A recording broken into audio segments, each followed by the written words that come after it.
went through all of that to send it, and I was like, oh, where's the music? The music. Yeah. What's going on? Cool in the gang. How you doing? I'm chilling. Episode 3. Trey. No, net. So, episode 3, we are back. This week, you did your homework. I did some of my homework. I did more than I did the first time. Yes. So, do you want to start with your reviews first before we get into our first topic, or? Well, do that first because that's an old homework assignment. So okay. Let's knock that out. So your 2 albums, you were given 2 albums to listen to. You were given Kanye West's very first album, The College Dropout. You were also given Jay Electronica's first album, A Written Testimony. So let's hear those hip-hop reviews. What I realized is that... Which one are you starting with first? Well, actually, both of them at the same time. I'll be going... Okay. I'm talking about both of them. What the first thing that I realized is that in both cases, will need to listen to them a few times each. You know, that each one needs to be looked at in order for me first to really understand what they're saying. Because the flow and the dictation was such that it was hard to really get the gist of what they were talking about. Okay. Because, I found myself, what did he say? And I didn't have time to really dissect each and every thing, except I'll tell you one thing that I really did like on Kanye's album was I'll Fly Away. Okay. I really like that, because as of late, the research that I've been doing on spirituals has led me to a deeper understanding of them than I previously had, just in terms of, their place in our community, and the level of double entendres that were utilized, so that the prison camp guards would find it hard to understand what we were saying to each other, because we had different levels of communication that were going on within each song. Okay. And this was also being done not only here in what is now known as the United States, but throughout the Caribbean as well, and throughout South America. This is just an African trait that many times in our poetry and our dances, that there are numerous messages being transmitted. And on any given circumstance, or I should say in any given situation, the determinant would be the surrounding parameters of what we were engulfed in. That would differentiate the meaning of a particular dance in one situation as opposed to another. Are we in a time of strife, or are we in time of calm? Are we in a time of famine, or are we feasting because we've had a great and generous harvest? So a lot of these different situations we could do the same dance sometimes and have different meanings based on the particularities of our circumstances. Mm-hmm. So when I listened to that, one of the things that really made me feel good was the fact that Kanye brought that into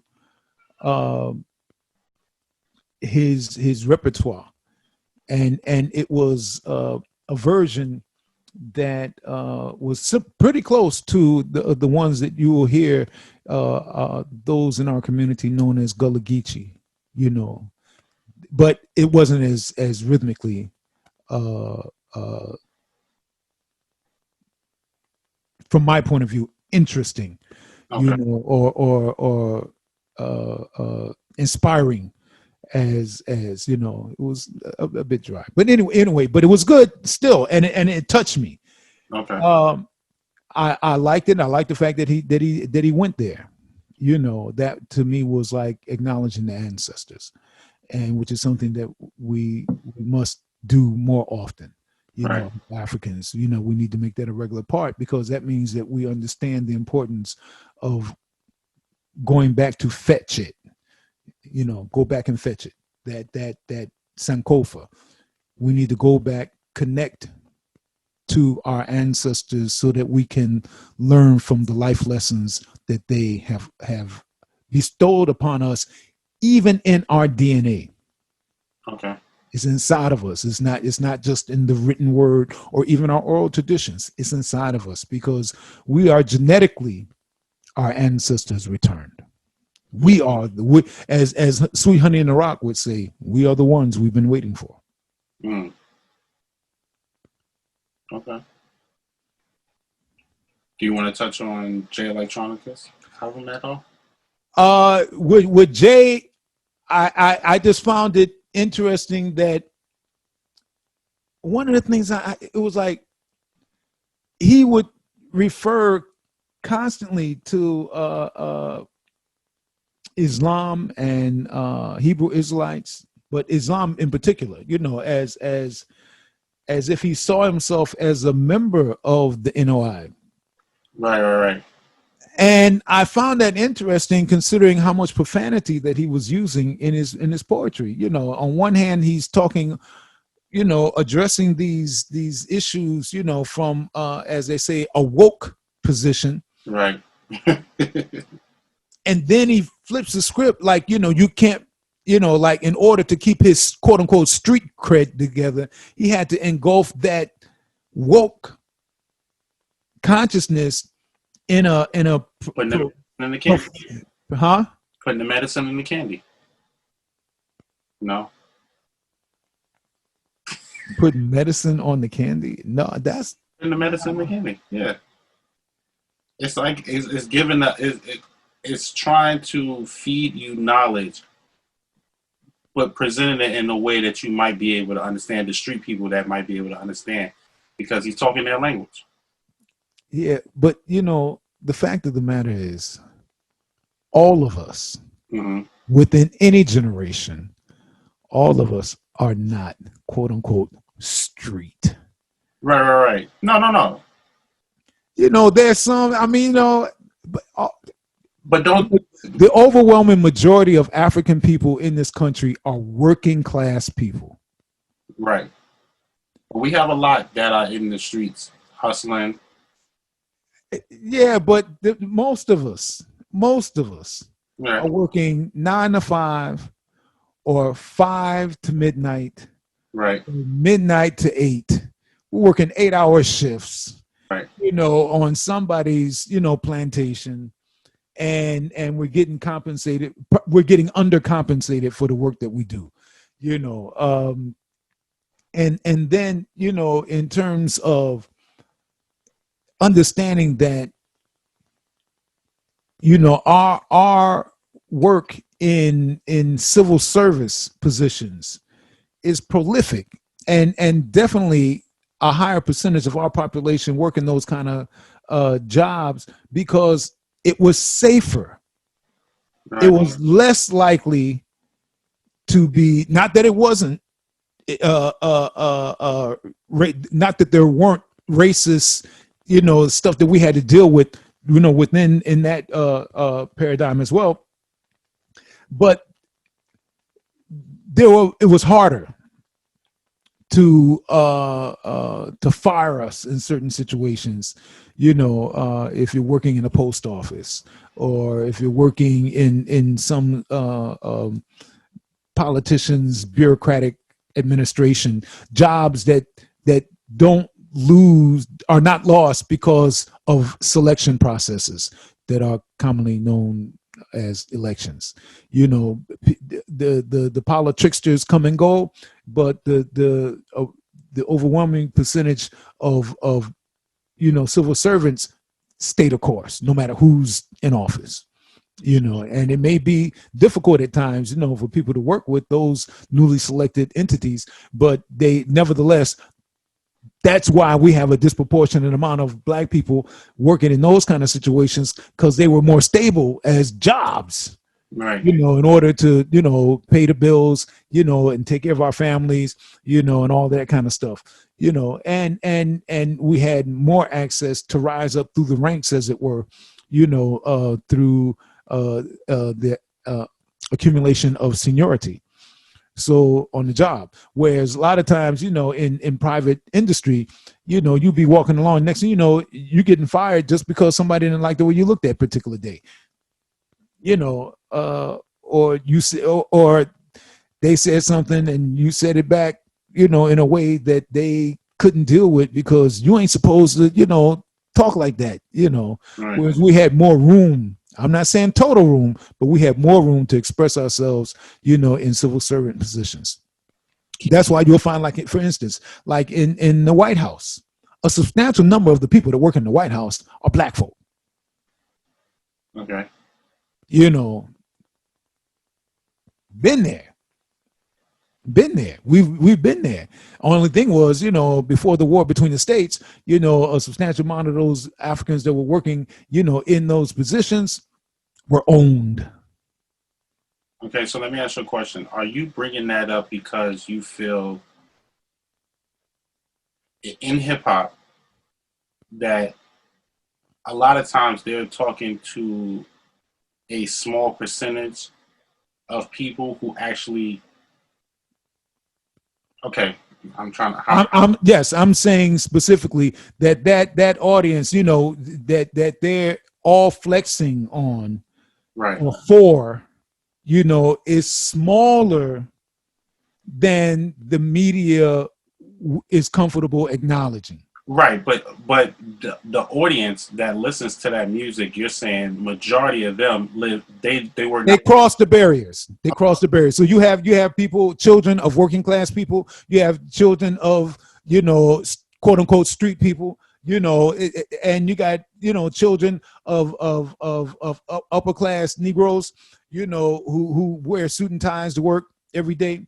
And you got a substantial number of white kids, right, and children of other ethnic groups, yeah, who are listening to this music, because they like the music, they like the creativity. The messages being inculcated in that are such that, it was pushed in that direction, because the powers that be wanted those kind of messages, as opposed to the kind of messages that Curtis Mayfield was singing, that Gil Scott-Heron was singing. They didn't want that. The Last Poets, they didn't want that.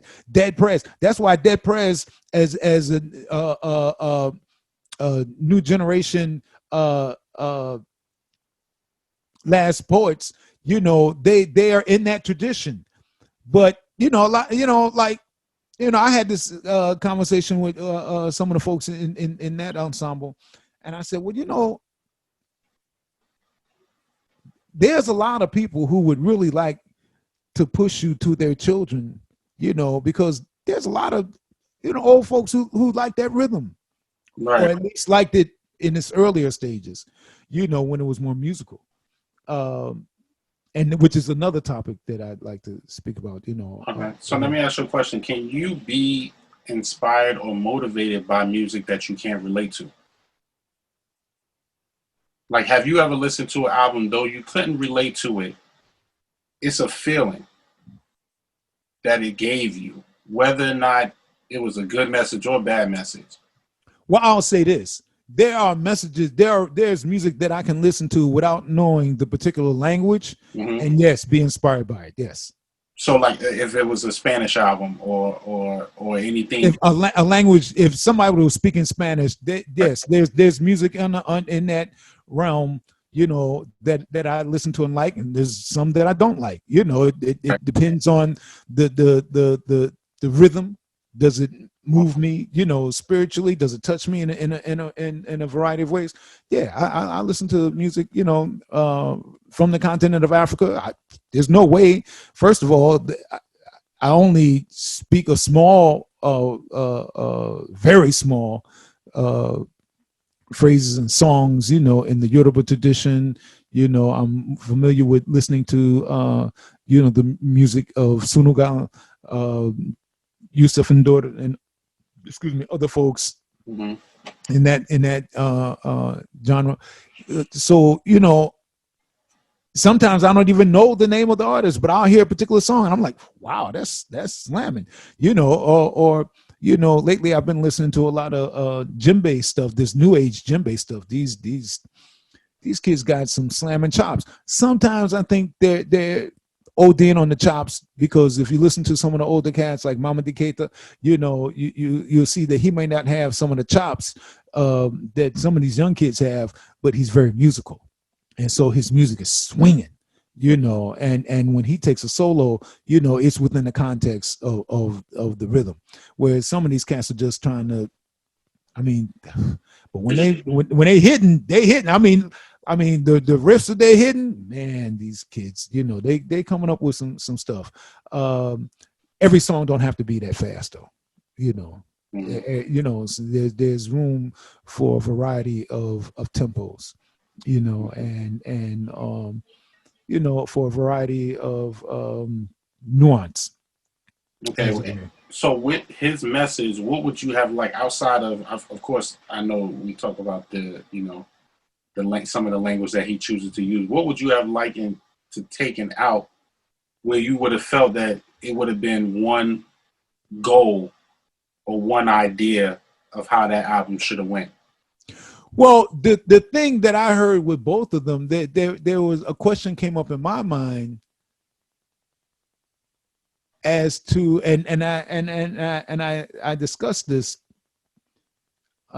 We off camera, we talked about this for a moment.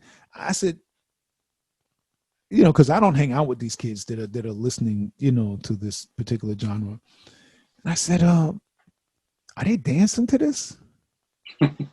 That was my question, because when I grew up, our music was dance music. It was like the audiences weren't passive or simply, shaking their heads, which is a form of dance in one way. But there were dances. Folks were dancing to the music. So the audience was an active participant, in the process. So and they. Yeah, so that was a thing. In fact, so much so that there are discussions within the quote unquote jazz genre, folks who participate in that, who are saying that one of the reasons why some of the jazz styles became unpopular was because the people didn't know how to dance to it. So they weren't listening to it.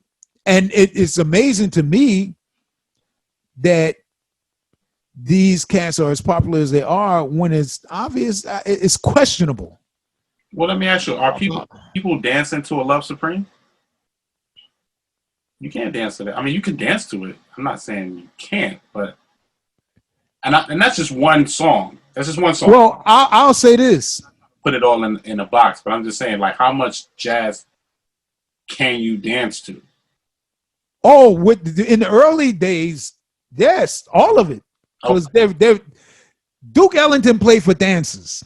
Count Basie played for dances. Right. So at the gulf, the split came or became prominent with the formation of bebop. Even though, I'll say this, there were folks who danced to bebop. It wasn't as popular. What were they doing? They were dancing. A lot of couple dances. They did variations on Lindy Hop. I'm about to say Lindy Hop, yeah. Yeah, they did variations on that. You know, there were a couple dances. And then You know, and like when I came up in Chi-Town, we had variations on the bop, what we call the bop. The fact that it was called the bop, and they call that, it that you know that originally these were folks who were dancing to the bop, and its early manifestations. People were dancing to it, you know, to some degree. Yeah, they were. In fact, Dizzy Gillespie, his big band, Billy Eckstine's band, even though it was, you know, but the youngsters were dancing to it. Some of the older folks said, what are they doing? You know, but, you know, folks were dancing to it, you know, especially the big band versions. And then it changes to stepping, right? No, stepping is something that evolved a couple of different ways. Stepping is something that evolved in the colleges, the black, historically black colleges. Okay. Where, you know, it was a form of group dance. Is that to jazz music? What music are they generally stepping to? Chants. Okay. Yeah, they weren't dancing to dance records. They weren't dancing to big band music. No, live music. They weren't. The rhythm of the songs that they sang, you know, it was some call and response stuff. It was more martial in that sense. Okay. And then stepping is what we now know as stepping. Some of it is a cross between what was happening in the colleges and what was happening on the dance floors and the parties. So there are some, when people sometimes when they say stepping, they're actually talking about variations on new age variations on the Lindy Hop or the bop. You know, because the bop, there's not just one style of the bop. If folks can go to YouTube and you know and look up those kind of things, you know, they have documentaries on those versions of dance, and you'll see that, for instance, in the Caribbean, rumba, montono, son, the dances that come with that, yeah, there are a couple of dances, and they dancing to the music. And see, the thing that has saved the live musicians in African Spanish community is that they're playing with the audience. They're playing for and with the audience. So the dancers are part of the presentation, and there's a communication going between the dancers and the musicians. And that bond means that when bands come to play, people come to dance. They don't just come to listen, they come to dance. And these guys are just every bit as adventuresome, you know, Eddie Palmieri and these folks, you know, they're just as adventuresome as anybody outside of that, you know. Yeah, man. Oh man, yeah. Okay. All right. So they didn't, you know, that separation didn't happen with them, even though you got a lot of these kids in that community who were influenced by the hip hop, but they're also they're not as separated from their indigenous folk music, African American music, right? Mind you, these are regional variations on Africanity. You know, they're not separating themselves from their folk base to the degree that our kids are here in this country. Okay. And I noticed that distinctly. I noticed it when I listened to the music. You know, it's just not as rhythmically creative and challenging and interactive, you know, as it once was. Gotcha. Okay. So what do you rate these albums? Because and not the Jay Electronica album, but the Kanye first album is considered one of hip hop classic. So, well, what I'm realizing is that, and I'm glad we're having these conversations because you've been challenging me, and you're going to be my resource, you know, for me to delve deeper into, you know, listening to these cats. You know, I had the privilege of working with a couple of groups. I laid some percussion tracks for Dead Prez, and I did some work also on one show, the Unplugged show that Arrested Development did. And if you listen to the actual show itself, you'll see a marked difference between the way the music comes across live than it does the recorded version of it, because the mix was really not done well from my point. It just wasn't. I think if they had kept the integrity of the energy of the show, I mean, because there was a bunch of people who were there, from all spectrums of the African community, and when we finished, they were hooping and hollering. I mean, it was off the hook. But the recorded version that was released of that, oh man, it was like it was sabotage, man. You don't. No, it doesn't come across the same. What was done on a lot of stuff got left on the floor. It just.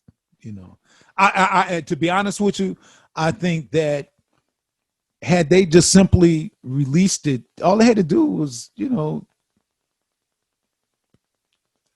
pretty much nothing, just release it the way it was, because at the studio, we had, everything was balanced. You could hear all the instrumentations, just do a live version, let it be live, but it doesn't come across live.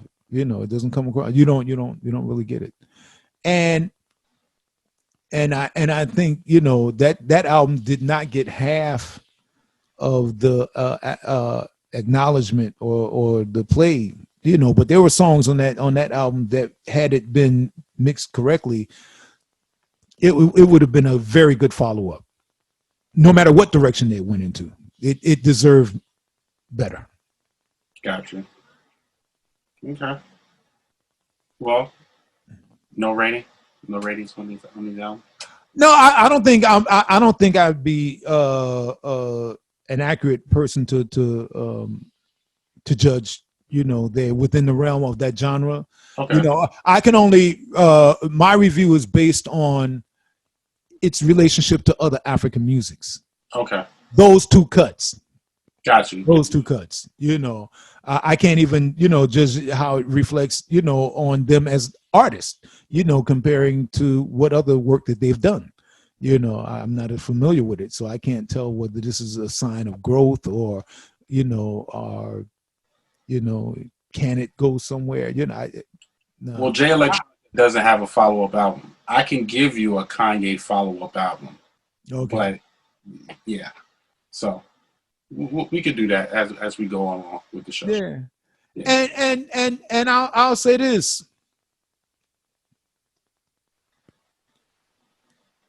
I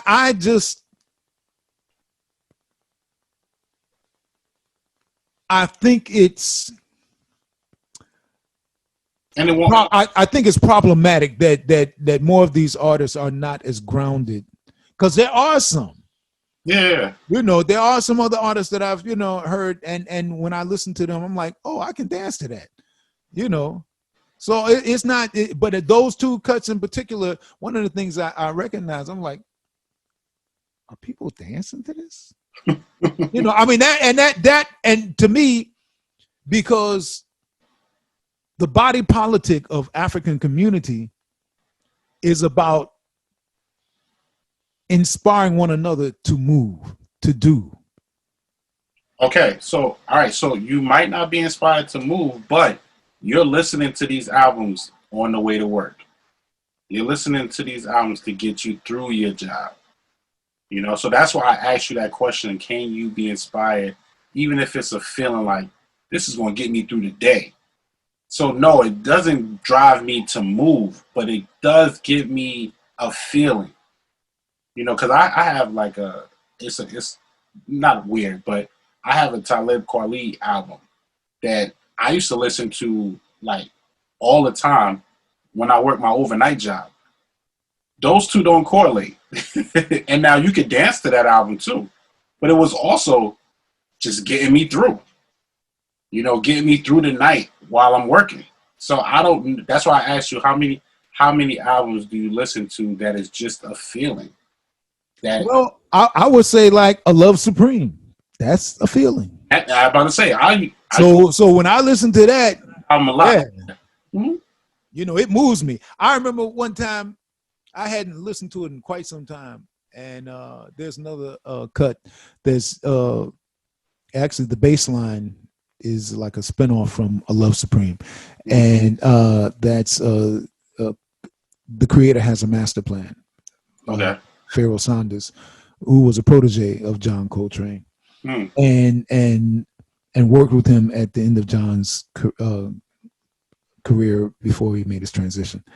So, and as I was parking my car, and I guess it was a radio station, and that was on, and they played The Creator Has a Master Plan. Now, that's the whole album is like the first side and the second side, except for like about 8 minutes or so of another song called Colors. And this album is, so it's about, you're talking about at least 20 or 30 minutes altogether, you know, counting the first side, and literally I could not get out of the car. I just couldn't. I hadn't heard it in so long, but it was so beautiful, man. You know, and yes, it was inspirational. It's like, wow, I forgot how beautiful that record was, you know, and I just had to sit there until it, you know, and I was surprised on a radio station, but it was late at night. I think I was coming from a gig or something, you know, and there it was. And I just had to sit there until, you know, and I was really happily surprised. They played the whole time, you know, side A and side B. And whew, man, that's a beautiful song, you know, and it's a prayer, you know, it's like, you know, the essence of anything that's in the spirituals or gospel. Yeah. It's a different flavor, but it's definitely touching, soul touching. Yeah.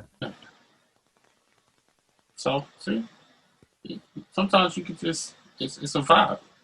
Yeah. And in this particular case, that's the kind of thing that sometimes I would put on when I'm writing, you know, I'll put on something like that, you know, and sometimes I'll read other material, you know, while I'm writing, and I'll hear the lyric of that. I remember I was writing for this African Nutcracker presentation, and I was writing a poetic narrative that was going to be used as a dialogue and narrative for the production. It was a musical. And I was reading in between, The Black Russian by John Oliver Killens. And that was one of the most poetic novels I have ever read. And reading that, you know, it was just inspirational in terms of the writing that I was doing, you know, because it's a historical novel dealing with the life of Pushkin, and you could hear it. You could hear the voices, you know, and you could see, you know, the life lived as you're reading it. It's one of the most beautiful novels. I would suggest anybody who gets an opportunity to get a copy of The Great Black Russian by John Oliver Killens. And again, it's a historical novel about the life of Alexander Pushkin. All right. Well, that was your review. And what did you want to go? Did you have another topic, or do you want to go to what we were talking about, what we're going to do this episode? Yeah, let's go to what we're doing this episode. So, one late night, I contacted you and asked you if you ever saw the movie Whiplash because I know you're into music. You're a musician, and this was a jazz movie, so I suggested it to you. I said, "Have you ever seen Whiplash?" It's on a network that we're not gonna. It's on a streaming service that we're not gonna mention, but you said no. So I said, "Check this out, and let's talk about it." And I rewatched it, and so let's. Why are you laughing? I'm laughing at your face. All right, so let's discuss this movie. I feel bad. Not that I feel bad. I want to have some like next time we do a movie review. I would like to have like some notes, like who directed it, stuff like that, when it came out. All right, this movie is called Whiplash, and this came out in 2004. No, excuse me, 2014. Excuse me. This is directed by Damien Chazelle, and the screenplay is by Damien Chazelle as well. This movie stars J.K. Simmons as Fletcher. This also has Miles Teller, who plays Andrew, the drummer, and a few other people are in this movie. Would you like to know the ranking or the ratings for this movie? The IMDb out of 10. What's your guess? What do you think they rank it? The what? IMDb is like it's a website that you can go get all like movie facts, and they also rate movies as well. So out of 10, what do you think they gave this movie? When they rate it like in terms of its being a good movie or not? Yeah. And who are they? IMDb. It's a website. Okay, that could be anybody. But it's a respectable website when it comes to films. Allegedly. All right.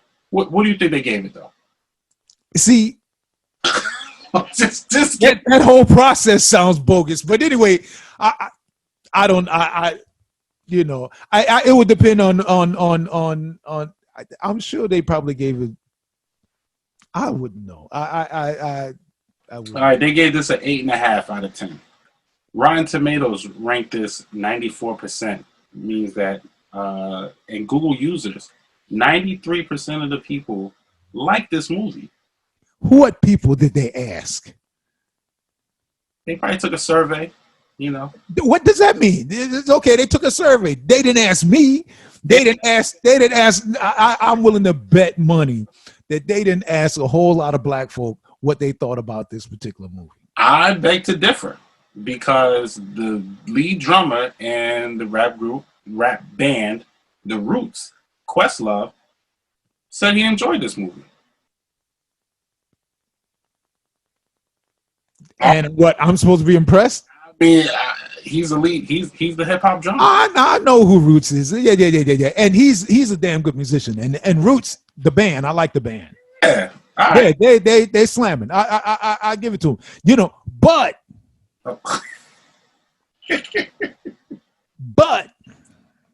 couple of things here. Before you go. All right, before you go. All right, the budget for this movie was about 3.3 million, made 49 million. It finally came. This actually started. It was like an independent film in 2014, but it really went across the U.S.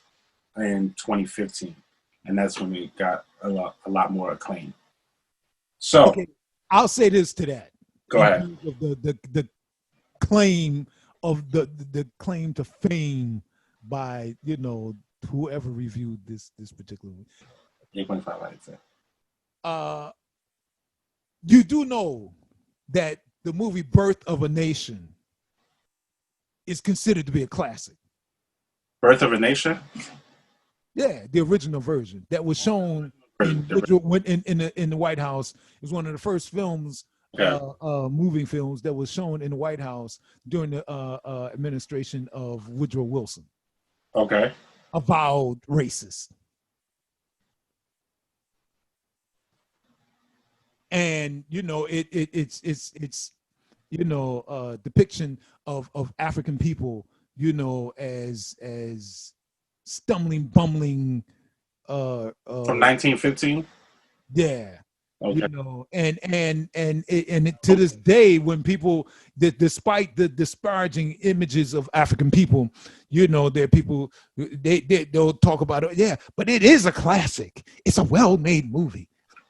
Let me say this. So IMDb ranks Birth of a Nation 6.3 out of 10. Yet, Rotten Tomatoes gave it 93%, the same amount as Whiplash, and Google users, only 32% of the people like this movie. And so the thing of it is, I guess that, you know, depending on when they took that particular survey, you know, I at least I'll say this, that means at least 70% of the people who were, or close to 70% of the people who were asked about this particular movie had the common sense to recognize, you know, the depravity of that particular film, you know, and the damage done to the image of African people. And you know, let's be clear about this. There were no African people in the movie. All of the people who were depicted as being quote unquote colored people, you know, were in fact white men with paint over their faces. In blackface? Yes. Oh. There were no black people in the film itself. Only white folks, you know, it was like a minstrel film in that regard. You know, white folks depicting what they thought about black people, you know, at a time when these folks were about the business of dropping bombs on Tulsa, Oklahoma. Roger Ebert gave this a 4-star in 2003. Wow. What? The Birth of a Nation? Wow. Yeah. And so, you know, you gotta look at this, you know, so who are reviewing it? What particular political perspective, you know, they are from, you know, who is being asked? Who are the people conducting the survey? Who are they asking? You know, what lead-in questions do they ask? You know, there's a lot of different things that could taint a particular survey. So some of these things, you know, you learn, you really have to take it all with a grain of salt. You know. Well, let's talk about Whiplash then. Okay, so I would say this in this regard. It was not a jazz movie. Would you like me to read the description of this movie? It was a pedagogical. He is an ambitious young jazz drummer in pursuit of rising to the top of his elite music. But it's not about jazz. Jazz was used as a background to the interaction that was going on between a teacher and a student. And jazz is used as a tool to talk about that relationship. And you know, the socio-political outlook of the family that he was in. You know, even though it didn't have a substantial time part to play, it was very profound.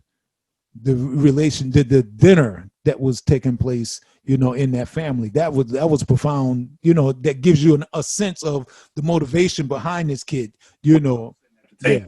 Yes, that's probably one of my favorite scenes. Yeah. So and as such, you get an idea of what is, you know, pushing him, you know. Let me ask you this. When the movie first starts, he's in there, he's practicing, and Fletcher comes in. What were you thinking at that point? What was I thinking? Yeah, the kid he's trying. He's trying to. He was just practicing on his own, you know, and he's trying to get it together because he wants to be in the class. He wants to get, you know. And then Fletcher comes in and he's like, faster. Yeah, and he knows who this guy is. This guy is the conductor teacher, you know, for the quote unquote top class of that particular, you know, jazz department, you know, within the musical thing. And when you look at it, the approach that this guy takes is not the jazz, quote unquote, jazz approach. So, as an educator, as someone who's studied with some cats that, like, you know,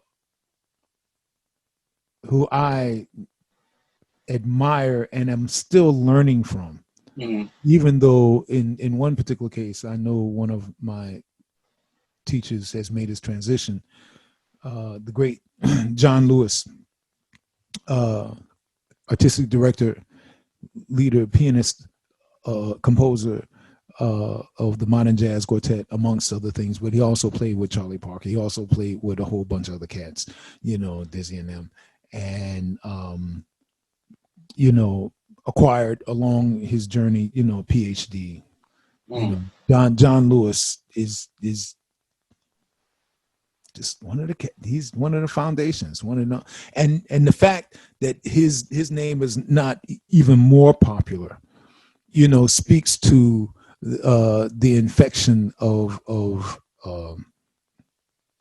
the distorted concept of white supremacy, which says that only their cultural voice is worth listening to. People like Buddy Rich. Anyway, so so the thing of it is, jazz, and there are people who have different ideas about what that word means, and this is one reason why it's important for us as African people to study our history and really get in touch with folk in our community who have the scholarship to analyze our cultural expressions from a variety of levels of expertise. So linguistically, some people think. One second. So jazz music is a genre that originated in the African American communities of New Orleans in the United States in the late 19th and early 20th century, with its roots in blues and ragtime. Would you agree with that definition? New Orleans was one area, you know, and it was very profound. But you know that particular approach, the word jazz itself comes out of some will say out of Wolof, and jazz means to create spontaneously. Jazz, you know. Now, so some people said that it was actually semen, jazz, to be involved in sex, to jazz, right? So that was one reason, and the connection with the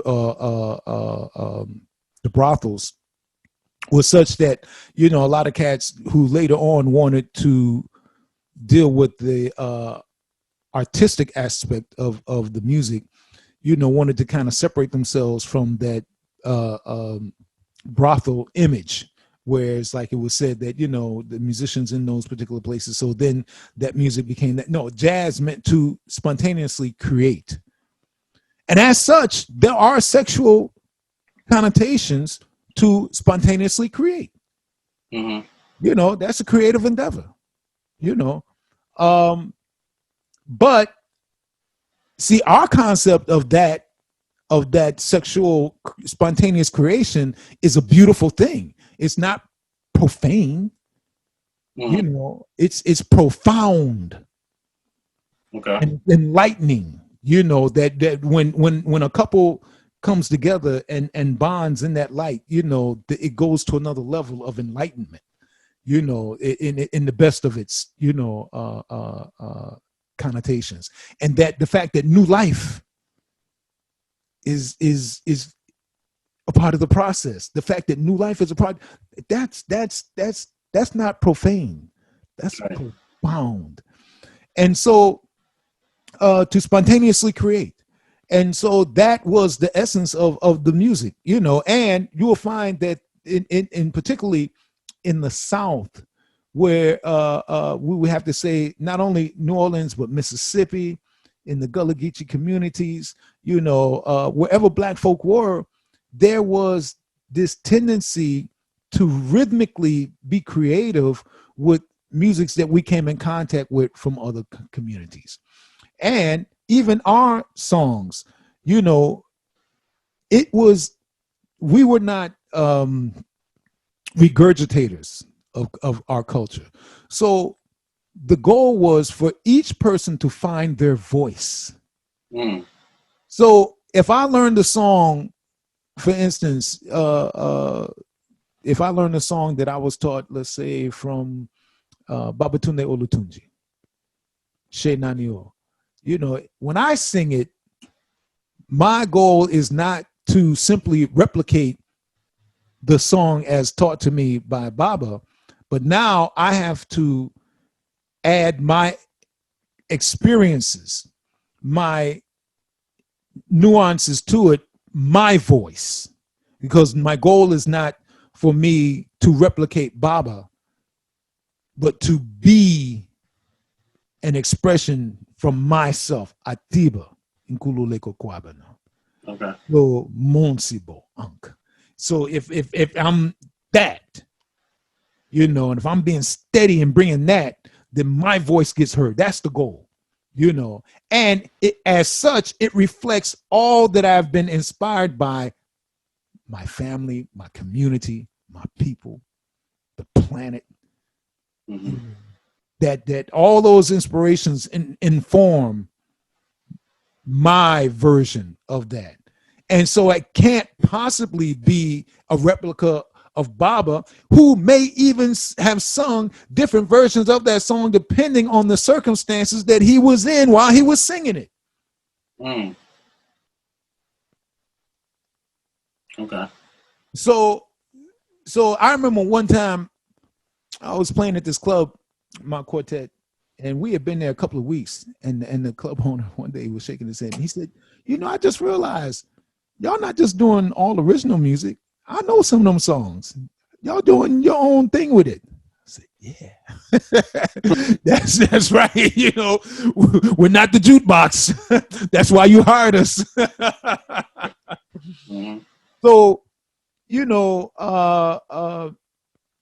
that's the thing, that I think sometimes, in the film, it became clear that he was not being guided to find his own voice. That was just at the end. He found his own voice. He found it, but that was in spite of, not because of, that abusive situation, of his instructor. There are other ways that you can inspire people to find their voice. You don't have to treat them like dirt. Even though I will say this, sometimes people, the stress of that, sometimes they'll find, other times, what didn't happen? The kid end up killing himself. One of the teacher's old students. Yeah. Yeah. But when he told the story in the class, he didn't tell it that the kid killed himself. He didn't say that, yeah. But it came out later in the film, right. That's exactly what had happened. The kid had been stressed out by that clown. Right. He was like, he died. Yeah. He was like, nah, he killed himself, man. Not for him, because of him. Right. He was stressed out because he's trying to improve, to prove himself, to that clown, and who was not teaching, because the goal of any educator is not to pour in stuff, but to bring out. So he gives voice to that, but he's pouring in a lot of junk. Right. Like, there are other ways to do that, to nurture. And yes, there is a thing such as tough love. But that wasn't tough love. That was abuse. That guy was abusing them kids, and you could tell the tenseness, and then. Wait, when he told the kid that was he playing the trumpet? And he was like, are you on time or off time? And he ain't answered. And he was like, get out of here. And then he was like, nah, it was you. He was like, but the fact that he ain't know whether or not he was on time or not, I don't need him. Yeah, I'm like, and that makes sense. Cool. And that kid, you could see that kid, he jumped on that kid because he could. Yeah. And that kid, he didn't like that kid for whatever reason. Maybe that kid, he thought it was a weak link, but that kid was shaken. He was afraid to be wrong. Right. And that's part of the problem that I'm finding now as an educator. Our children are not as actively involved in their education as they ought be because they're afraid of making a mistake, as opposed to willing to take a chance and then learn from their mistakes. We all make mistakes, but the goal is to learn from them. Now they're just afraid. So I'm not going to say nothing because somebody in here might think that I don't know everything already. Well, dig this. Wow. None of us come here knowing all that we need to know. If we were born knowing all that we need to know at birth, we could walk out of the womb. If we knew everything that we need to, have you seen the movie Kirikou and the Yes. Okay. So you see, he's in this is a card. This is animation inside his mother, and he starts talking to his mother while he's in the womb. Yep. And at one point, when it's time for him to be born, she says, well, obviously you can just walk on out of here. Right. And he does. And he does. But that's a cartoon. Yeah. Right. Now, in real life, no, we're born with the potential to learn. And that potential is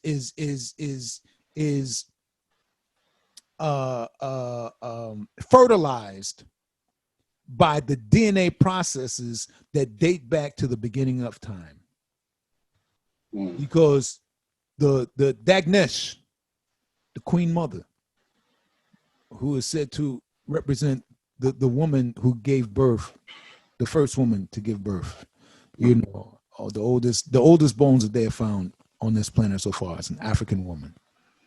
And she's called Dagnesh in traditional African languages. So, we have DNA from her. If we didn't have DNA from her, we wouldn't be humans. We might be something else. Maybe we'd be mice. Maybe we'd be gorillas. Maybe we would be orangutans. I'm not one that goes along with this program about us evolving from apes. No. Apes are apes, humans are humans. We're different types of primates. If we had evolved from apes, the apes would be evolving into something else by now. They've been here the same length of time that we've been here. They're still apes. They're still chimpanzees. They're still orangutans. They're all of that stuff. We all been here the same length of time. That's right. So within their species, particular species, they evolve or devolve according to their interaction with the rest of the stuff that's going on in nature. So some entities are no longer here, some are still here, and some of the reasons that some of these beings are not here is because of human active in a very destructive way with the rest of nature. So that's a whole nother topic. But let's when people talk about evolution, and spirituality within African societies, there's no contradiction between spirit and science. If science is not spiritual, gotta go. If spirituality is not scientific, something's wrong. They're two sides of the same coin. Right. Let me say that again. They're two sides of the same coin. So spirituality. So you could not. Some of the Frankensteinian activities that some of these mad scientists, are involved in, are demonic, and it's like, no, there's a moral code, right, which ought to be to do no harm, and not only to human beings but to other beings. And when I say other beings, I'm talking about the planet too. So to simply abuse the planet in the interest of profit, that's because you can, because you have the technical capability of doing it, that's not progress. You're going to destroy the entity which feeds us, which gave life to us. And that makes sense? No. So getting back to what we were talking about earlier, in this particular movie, there's no concept of music being a healing factor. Where's the healing? Where's the spirit? Where's the nurturing? I think all of that, well, not the nurturing part, but I think all of that wrapped up at the end. I think they tried to force all of that idea into that solo. And if you haven't seen Whiplash, go see it, but or not. But it's, that's what we're doing. Well, I will say this. I think another very important part is how you gonna talk about black music and black people not be a part of the definition. The other thing, so it's not, on that alone, it's not a jazz movie. It's it's a movie by and about and for white folks that happens as a sidebar to include one of our musics, in the telling of that story. Now, this is something that I didn't even notice that when I first watched it. I was probably just like taking in the film. But when you said that, I was like, so I watch it again because I watched it that night that I told you to watch it, and I was like, damn, ain't no black people in here. It's a few black bandmates, but yeah, they mentioned Charlie Parker a lot. The so-called teacher. Yeah, the teacher throwing the symbol at him. What you also wanted to debunk. Can you talk about that? Well, because in the movie they make it seem as if Charlie Parker, couldn't get it right. His instructor throws a symbol at him, almost decapitates him, and then he's Charlie Parker. No, it didn't happen like that. So the thing that we have to understand is that in this particular case, Charlie was infatuated with the music that he heard on a regular basis coming from the bars that he lived very close to. And he wanted to participate in it, like a lot of young kids. That was, the thing of the day. It wasn't television, so you went and listened to music. Everything was live, unless you heard it on the radio. But he, in Kansas City, there he was, he had privy to all this live music that was being played, and so he wanted to participate in it. His mother loved him, so he was an only child, and so she doted on him, and as such, got an alto saxophone. He goes to play it, self-taught at that point in time. And he's hearing the music and he's got it, and he's putting his fingers on there, and he's and he's trying to come up with something. He doesn't really have a clue. He don't know what he don't know. It's just, he just wants to be a part of it, and he sees these folks, and he's a young kid, and literally I don't even know if he was old enough to actually be in the bar, but he might have painted a mustache on or something, and to get in there. And basically, he's run off the stage. The story is told that, and they say that the drummer threw a cymbal at him to get off the stage. You don't know what you're doing. So this is a case where, like, a lot of times, folks would let people come in and sit in. In the jam session. That's what it was. It was a jam session. So he goes up there, but it's obvious he don't know what he's doing. And their thing is, look, this is sacred ground. You don't get up here unless you know what you're doing. Now I might not like everything you do in your particular solo, but you got to show me that you studied. Right.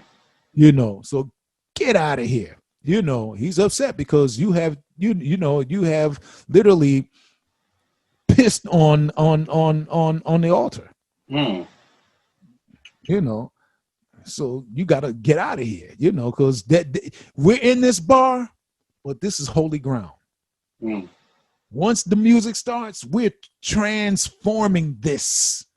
We're taking this to a higher state of consciousness, a higher state of being. That's what our music does. Our music is supposed to transform us into the divine entities that we truly are. Mm. And so as such, when you get up there, you're supposed to, have an idea of what you're doing so you can interact in and be a part of the process that uplifts not only the people in the bandstand, but the people in the audience so they can get up and dance and get involved with the Holy Ghost. Yeah, because, the same folks that's in that bar come Sunday morning, they in that church. Mm-hmm. That's the other side of the coin. Mm. But in either case, they're looking for the divine within. Mm. And so so then he's it's like, yo, you got to go do some shedding, which he does. And he gets very serious, about, because he's committed. He's like, I'm doing this. So much so that his first wife, at a certain point, he comes to her and says, I got to pursue this music. And I think that if you let me go, I can find what I'm looking for in this music. Mm. And he didn't just want to walk away from her, but he needed to find his voice. Right. And so that's what she agreed with it, and he left, and he did Jay McShann, and that was he was working with them, and eventually goes to New York. Actually, the first time he went to New York, he went by himself. And then the second time with Jay McShann, the band, because he left New York, went back to Kansas, then got himself more together, and then goes and on tour. And the McShann band get to New York. And one of the other band leaders hears him and decides, hey, I want that guy. He said, okay, pay me what he owes me, and you can take him. Because Jay McShann let him go because as great a player as he was a pain in the butt. So Charlie had some other internal contradictions. So, and one of them was that somewhere along the line he became addicted. He was in a car accident, and morphine was being used, and in the hospital. That's how he got addicted to how his heroin addiction started. In that car accident and in the treatment for that car accident. And so now, as you see, here we are here in 2020, and they're talking about in certain states, all toxic substances are going to be decriminalized. Crazy. So that people and that's because all these white folks, are ODing on these various things, and it's becoming more because they're out to lunch, And they've always been, the usage of toxic substances, by the Eurocentric, European Orient, these Europeans who call themselves Americans, their use of toxic substance, whether it be alcohol or anything else, sugar, all of that stuff, they abuse it at a numerically higher rate because they're numerically, in the majority, but also, disproportionately within the community, in terms of alcohol and other substances, they just don't go to jail. Right, I'm about to say participated in jail. Right. So Charlie, was infected with that particular issue, and so he goes on. I think it was Earl Father Hines who might have been the band leader that he went to, but in any case. He goes with other band, and eventually, he as a solo artist, and the hookup with Dizzy Gillespie and so many others along the route, he becomes recognized for this genius that he was, But he worked. He worked hard for it. Yeah. After the incident, at the club where the symbol was supposed to have been thrown. Charlie hooked up with one of the master teachers and musicians, who was alto player also, and he Fess Smith. His last name was Smith, and Charlie hooked up with him, and this guy taught him. And in fact, Charlie was working at a hotel. As a busboy, And then while he's working there, he gets a chance to shed and hook up with Fest. And Fest was one of those cats who was working with the Blue Devils and certain other bands, territory bands that were out there in Kansas and Oklahoma and Missouri. You know, they were going around the different places and spaces in that particular area. And Fest was one of the renowned horn players out of Kansas. And so Charlie hooked up with him. So he hooked up with somebody, you know, who was capable of introducing him to the science of the music that he was hearing. And make no mistake about it, Charlie Parker was a scientist as well as an artist. His understanding of the mathematical concepts of music, you know, the conversations that he had with people, you know, on and off the stage, you know, never failed to amaze people because, you know, they underestimated the fact that, like a lot of people, he was all read. He read. Oh, wow. He didn't just read music. He read a whole bunch of stuff, you know, and probably had some sort of a photographic memory. So he probably memorized a lot of that stuff. And I'll put it this way. Dizzy Gillespie used to love to tell a story about this cop hit one of his friends and bloodied this guy's head. And it was a case of, you know, police abuse. Mm-hmm. And Charlie says, "You hit my friend, you cur." Not the usual word that one would expect from a musician, because it's not "you motherfucker," you know, it's not that, "you cur." It's like, Dizzy said, where'd that word come from? You know, but Charlie was that kind of cat, man. You know, he was well read beyond what people would expect him to be, because the image, and this gets back again to why I brought up Birth of a Nation and this movie that we saw, the image of the artists are not as in human beings with depth. They're considered to be very shallow people. You know, this and then, you know, so that's where you can have the when it comes to artists, that's why you can have things like this European woman who said to LeBron James, "Why don't you just shut up and dribble?" Right. Because he's not supposed to be politically active. Mm-hmm. He's not supposed to have the wherewithal, you know, to understand his platform as, you know, and what it represents and what he's capable of doing and voicing, because he gives voice for the voiceless. Mm-hmm. You know, he understands that position. So when he's doing that, other folks don't. They just want to see him play basketball. Right. They don't want to acknowledge the fact that he's an African man. And a kid coming straight out of high school, mm-hmm, and considering his contribution not only to the game itself, but to his community. Yes.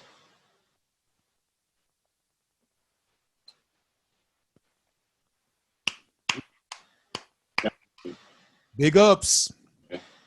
Definitely. Big ups. So he's in the tradition of Paul Robeson, who was not just a great vocalist, he was a great athlete too. Right. Football, you know. Right. Yeah, in particular, you know, but he played other sports as well. But football, that he was, you know, all-star in the country. You know, for Rutgers, what they say now, he's a beast. Right. You know, Paul Robeson was no joke. You know, and the thing of it was, when he first went out for the team, some of his own teammates tried to jack him up, step on his hands, you know, with the cleats and all of that stuff. And Paul just said, "Well, there's a price to pay for this, and this is football." Right. Paul started knocking people out. they said, "Oh, we glad he's on our team." Oh, now you are? Yeah. He had to pop a couple of them, just let them know. It will not be. And then the coach had to stop it because he was laying folks out. Pam, Pam. It's like, it's like, oh, no, he's on our squad. Wow. And at the same time, this is a guy who graduated from law school. So we're talking about graduate work here. Mm-hmm. All right. And the reason his wife says, oh, you have this other talent. But the reason that becomes even an issue, part of it has to do with the fact that there's this ceiling that he's not going to, that all these white folks are going, who are not half as qualified as he is intellectually, or his ability to argue legalese, all of that capability, they go because of their color. Mm-hmm. His qualifications, and obviously he was qualified because you got to understand that he becomes an international ambassador for the African community here in this country. Mm-hmm. And he speaks multiple languages. I mean, like, I think they said somewhere between 10 and 20 languages, at least. I'm just being on the conservative end here. Right. I mean, and I'm not talking about just singing a couple of songs in there. I'm talking about fluidity. Right. This guy was a linguist. And he's delving into the folklore, and that's his into the languages. He starts with the songs, but then starts delving into the nuances of the languages and the history of the people who are singing these songs. And then he interrelates them. So when he puts on a concert, he compares one particular folklore to another, and then shows where the African languages and songs are coming from and their relationship to these things as a world music. He's a world-class musician. Mm-hmm. And it was because he was taking America to the world court and charging genocide by the government, the people who are running the government, and how they deliberately sabotage the development of the African community here in what is now known as the United States. That's why they began to call him a communist, and they took his passport away and would not let him for years. He couldn't travel outside this country. And then at one point, he goes to upstate New York, near the border between New York and Canada, to put on a concert. And literally, these white fascists, are attempt to, stop the concert. And I think at one point they stopped one, but then they put it on again anyway. They just brought more numbers of folk who were unionizers, who were, supporters of working class people. And, that's why, when they asked him, "Are you a communist?" He was like, "I'm an American. I'm an African born in this country, and I got every right to every legal right anybody has. Mm-hmm. I should be able to have that." And as such, we got to understand that the fight at that time was not about integration. It was about anti-segregation. Mm-hmm. Very distinct difference. Segregation is by definition is unequal. So the people who are segregated have less access to the resources that they have paid for, right, through our taxes. Yep. So people were saying originally Not that we wanted our children to go to schools and sit next to young little white kids. No, we just wanted a fair share of the tax monies so we could build our schools with the proper type of structures, books, and other materials that were needed, so that our children would be able to compete with all other ethnic groups as such in this country. Mm-hmm. However, when they saw what we did with communities like Tulsa, Oklahoma, they didn't want us to compete with them, not athletically or intellectually. Right. Damn sure didn't want it intellectually, because they saw what we were capable of doing within one generation after the war between the states. And they were deathly intimidated by our accomplishment. Mm-hmm. And that there they began to attack our accomplishment, and then try to write us out any historical journal of our accomplishments. Mm-hmm. Wherever we had accomplished something, they wanted to rewrite the book, burn that book. Right. And then they come up with those portraits, of us in Birth of a Nation. And yet, the congressman who has passed more bills than any other congressman in the history of the country now known as the United States is an African, Adam Clayton Powell Jr. Passed more laws than any other congressman in the history of this country. And although supposedly because he was a black man, well, they're going to only do stuff for black folks. But see, the thing of it is, the humanity of those laws was such that although it did address our particular needs, these were human needs. These were needs that eventually everybody else in this country, would, especially white folks, would benefit more than we did.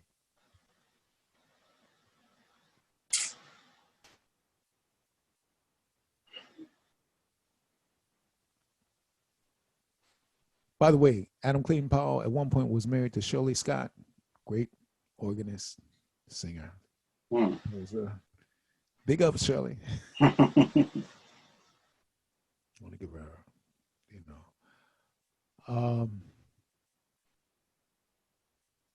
So your view. I know we went down the path, but let's go ahead and give your back to the movie. So the first thing I would say, it was not a movie about jazz.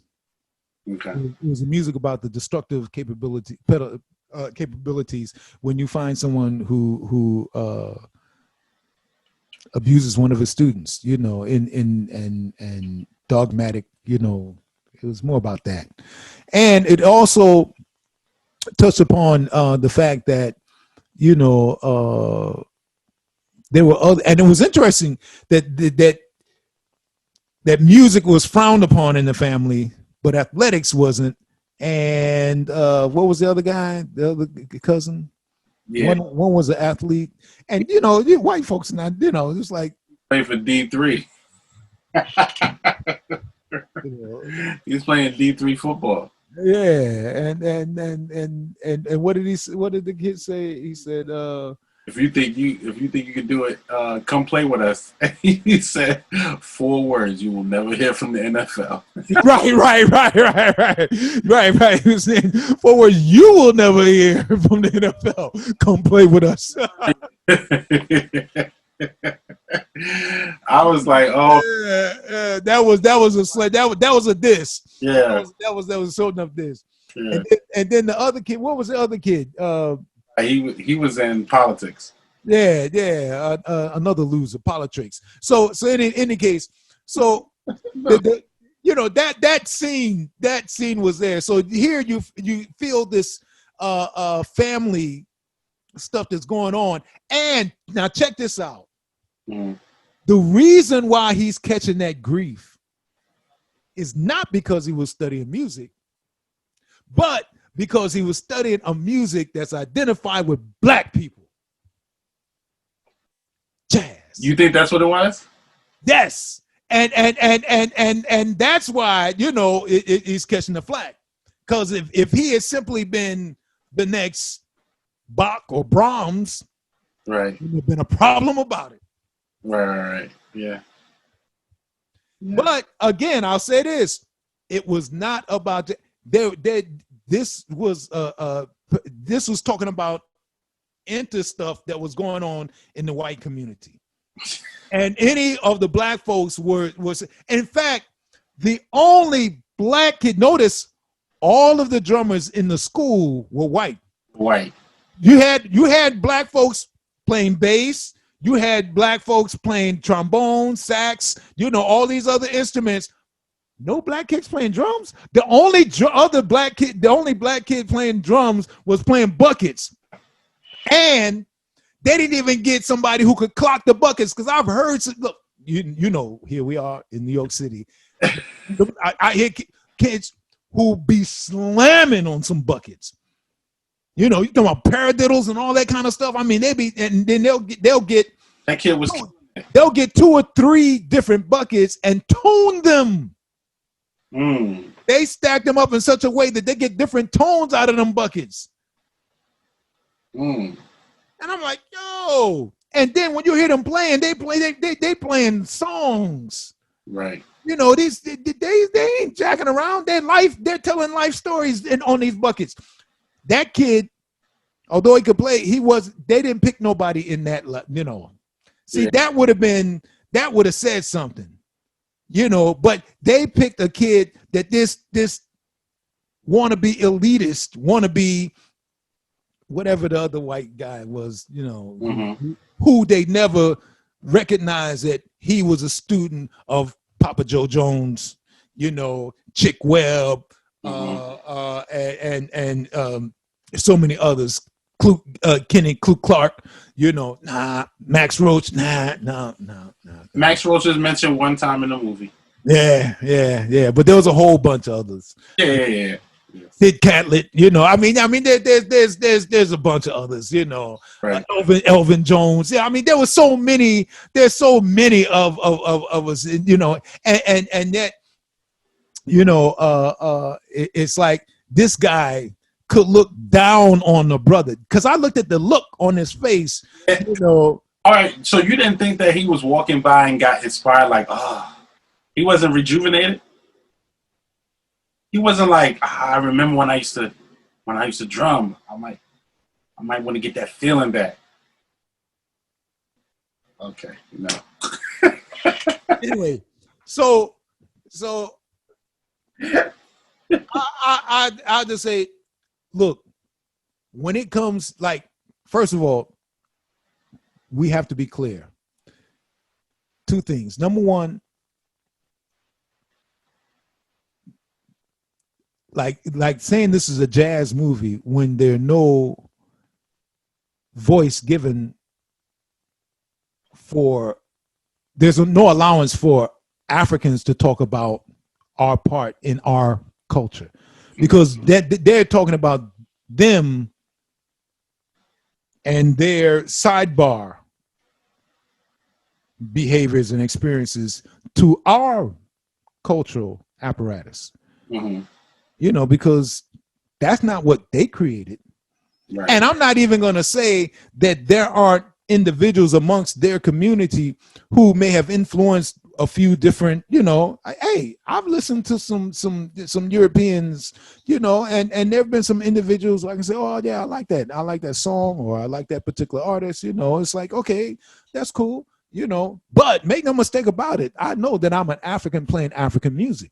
Right. That's what I do, and because we happen to like 1 or 2 of them, that doesn't mean that this is America's music. No, this is African music in America. And there are wide, and as universalists, we're willing to listen to others outside of our genre, whether it be, ethnic genre or musical genre. We're able to look at folks and listen to folks outside of our family group and learn from them. We don't suffer from the xenophobia that Europeans do as a whole, and even though I will say this, to some degree, it's becoming problematic more so than it ever was. So when I hear people with this ADOS thing, I'm like, that's some folk who don't study history. Right. All right. So what's your ranking out of 10? Since you're not going to go with their ranking, what would you rate this movie out of 10? I wouldn't rate it. Oh my God. I would just say, if folk want to, before they see that, I would tell them to see, for instance, a movie from an African experience. I would say Mo Better Blues. That would be a good one to start with. That's one of the best films that Spike made. And it has, because one of the things that makes it so very good is that he's telling one story. Mm-hmm. There are a variety of characters in it, but he's telling one story. Right. And he's very knowledgeable about that story because he grew up in a house with a master musician, his dad, Bill Lee. Lee. Give it a rank from a film perspective. Give it a rank out of 10. Come on. I'm gonna give it a 5. I'm gonna give it a 5 out of 10 because that's a neutral number. Okay, all right. I'm giving it a 5 out of 10 because I do think, like, just from a film perspective, even though it was a crazy movie, I think there's some good parts in there, and I think that there's enough scenes to keep you watching. Because you got the car wreck scene, you got some of the music scenes. Just even if he's not doing a good job, him yelling at him, which is not a good thing, but it's entertaining. I'll say this: I'm giving it a 5 out of 10. I looked at it because it was an assignment.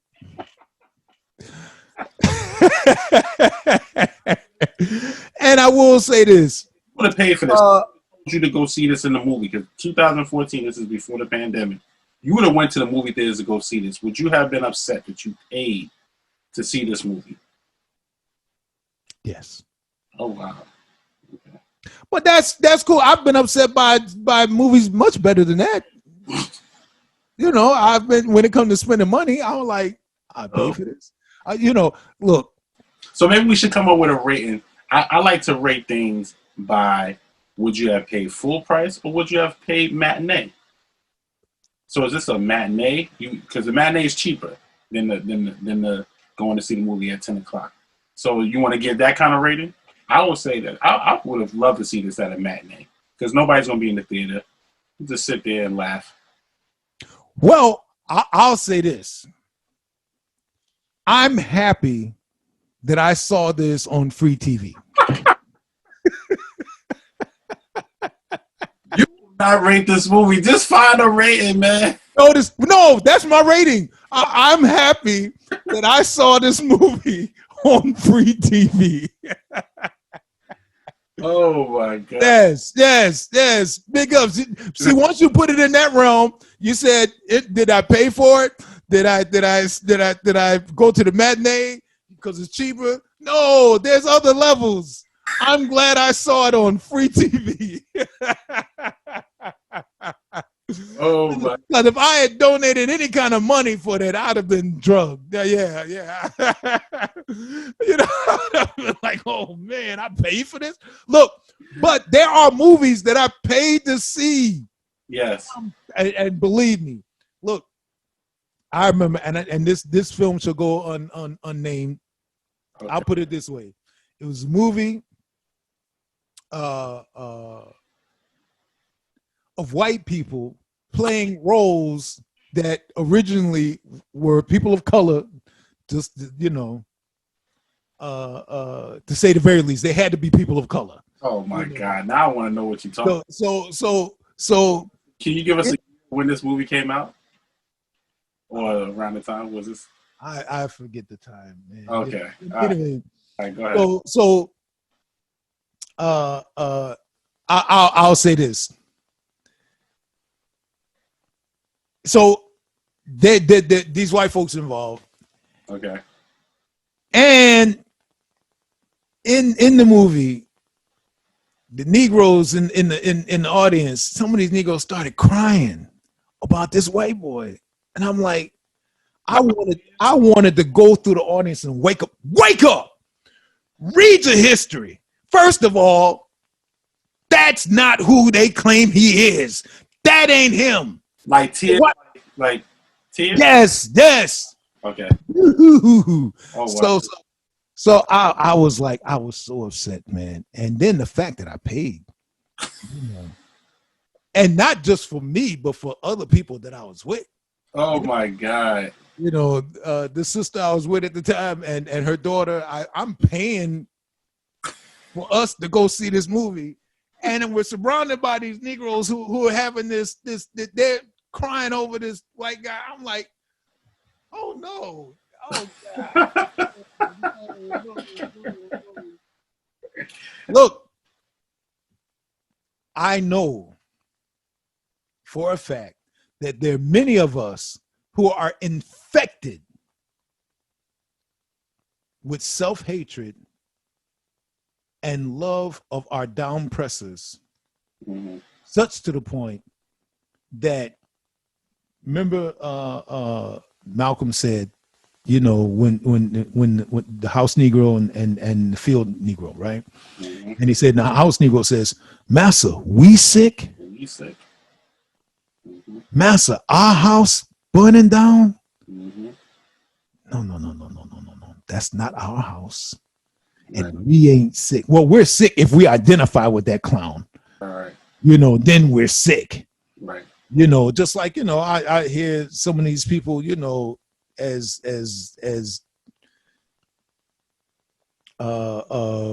applauding Agent Orange. And I'm like, but we're in this, and we go for the okie doke. And then when these people spit on us, we're wondering why. Because that's what they do. Right. That's what they've been doing. Why are we expecting anything else? And it hurts sometimes. What really hurts for me, though, is when our people spit on us because we're not measuring up to our enemies, to the standards that our enemies would have us, even though that's lower than our standards. But too often we're not familiar enough with our standards because there's been a deliberate attack on our educational, cultural, family, spiritual institutions has been going on to the point where, like, if it's not on par with the institutions of our down pressers, then something's wrong with us. Right. And then the question is, why would we want to be like that? That's the question we don't ask ourselves. These people are at war with the planet itself.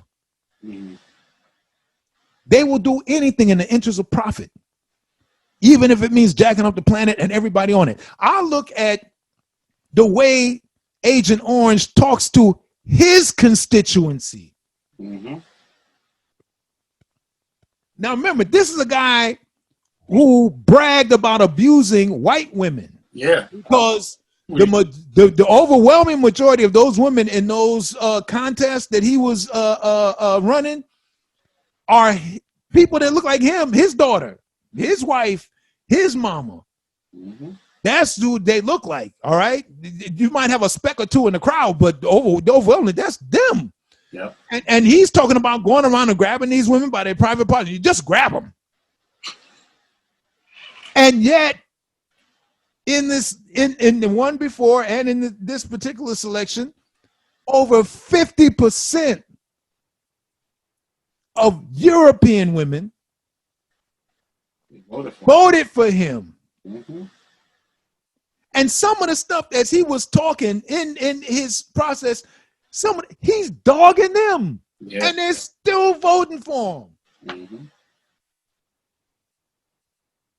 So I'm like, are you listening? Look,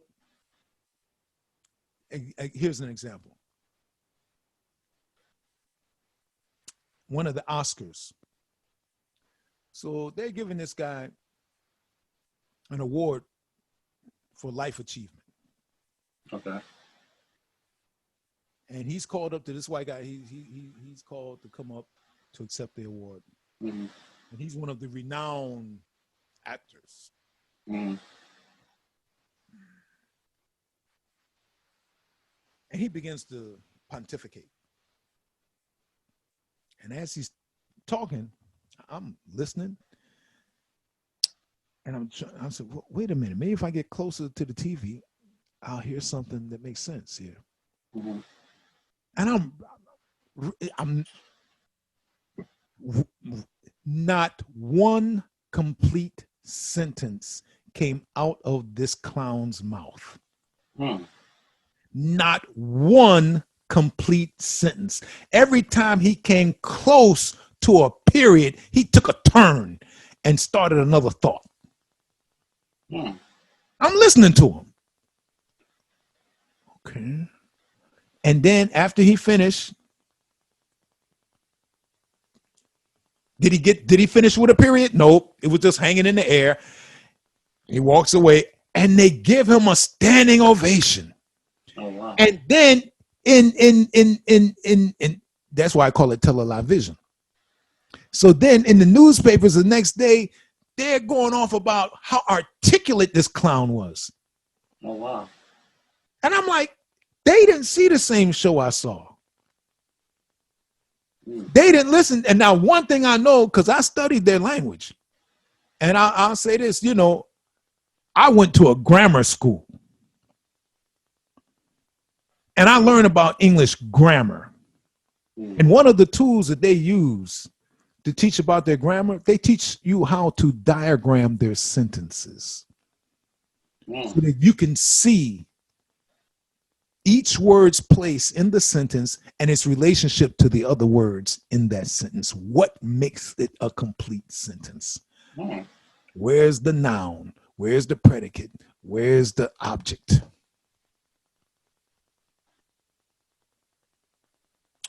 Or I should say at that point in time, we didn't say predicate, we said verb. So you have the subject, verb, object. Then you got adverbs, you got adjectives, you got conjunctions, you got all of this stuff. Every word has a place in this in the diagram.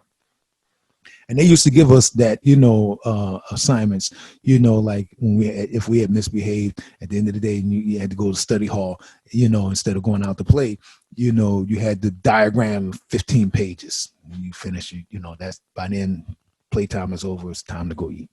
So, but from getting those assignments and even in class, I did that. Mm-hmm. Well, I was always in the top of my class.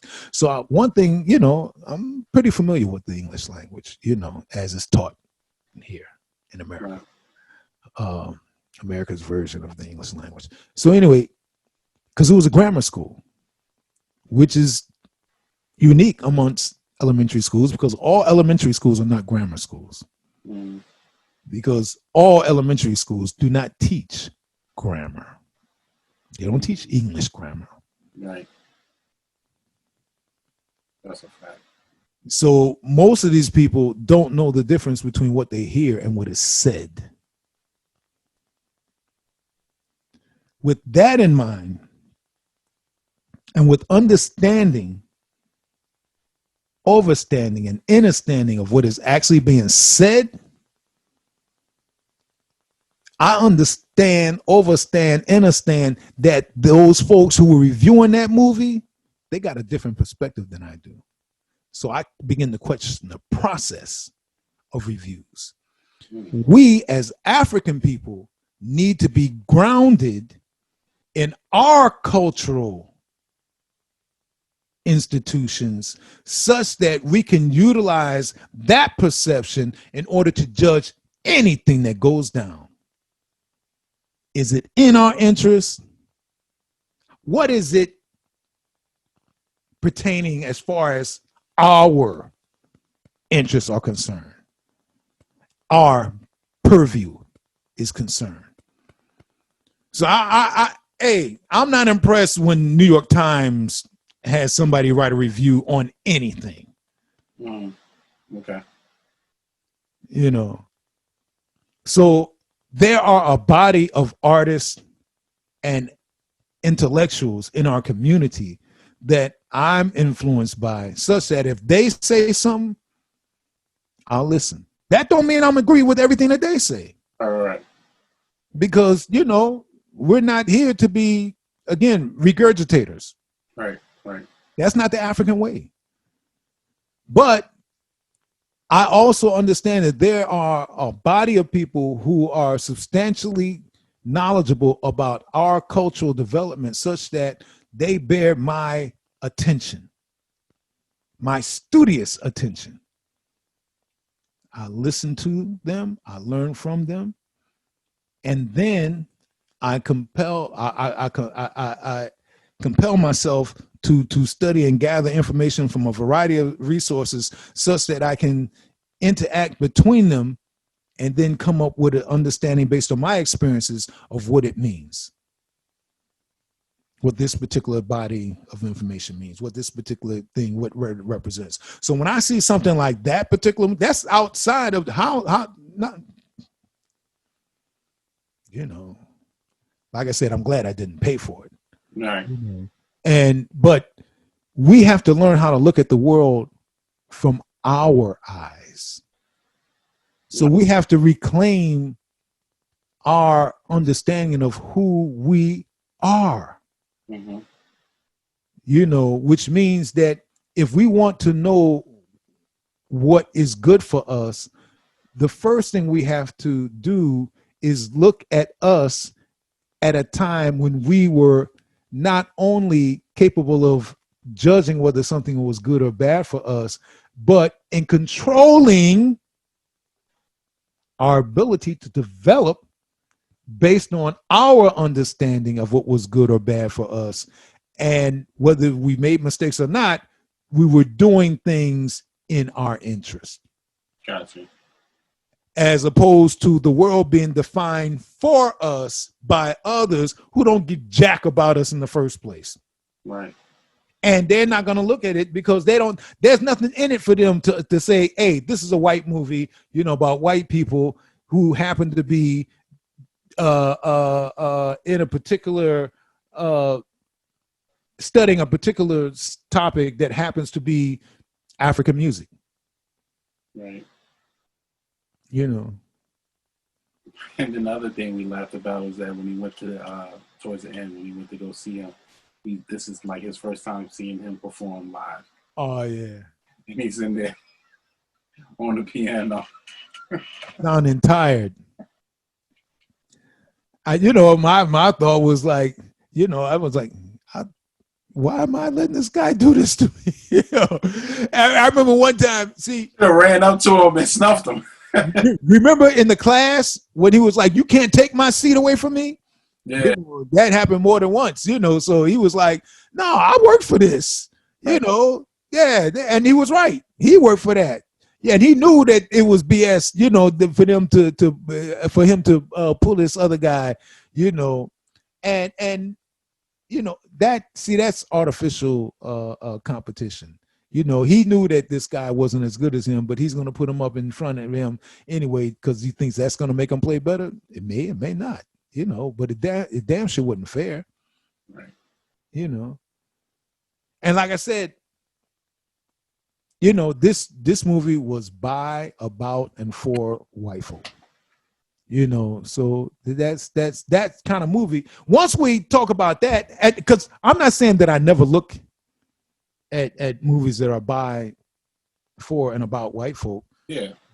I'll give an example. I look at Star Trek. Okay. I look at a whole bunch of sci-fi movies. Yeah. Overwhelmingly, these folks are talking about the white colonialization of the solar system and the galaxy. Yeah, taking over. Yeah. Taking this shit out to the stars. They want to take this mad approach. They want to infect the solar system and the galaxy. But first stop Mars. Look, you ain't even made it to the moon yet. Uh-huh. Now you want to go to Mars. Okay. Yeah. And that's a whole nother other subject, that they don't want to talk about. But, in fact, they've dogged some folks, for having the audacity to say that. I don't think y'all went there. Because I know, generally speaking, if y'all go someplace, if there's money to be made, you're going back. A lot. And believe me, a lot of times. And believe me, if there was one place that they could have earned some money, even if there's nothing there but rocks, they could make some money going back and forth to the moon just because they could. And they would go there. They would have people paying millions of dollars to take a 1 week vacation on the moon. The billionaires and the millionaires who are pillaging the rest of the planet, they'd have put up the money. They'd have put up 10, 20, 30, 40, $50,000 to say that they had gone out there and done that. Hell yeah, they would do that. And over and over and over and over and over again. So that alone, there was money to be made. Why ain't they back there again? Because they never went there. And the technology is better now. So you should be able to go there like that.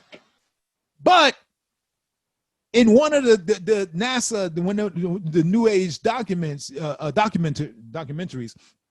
one of the New Age documentaries of space travel, the guy says, he says, well, what about the radiation belt? How are you going to get through that? Well, we haven't figured that out yet. That's why we haven't gone there yet.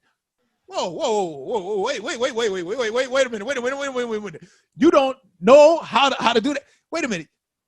But what happened to all them flights when you went to the moon? Eight trips to the moon? Not just sending drones, right? But 8 manned journeys to the moon, and not one of them got cancer from going through that radiation belt. Mm-hmm. Not one. We good, baby.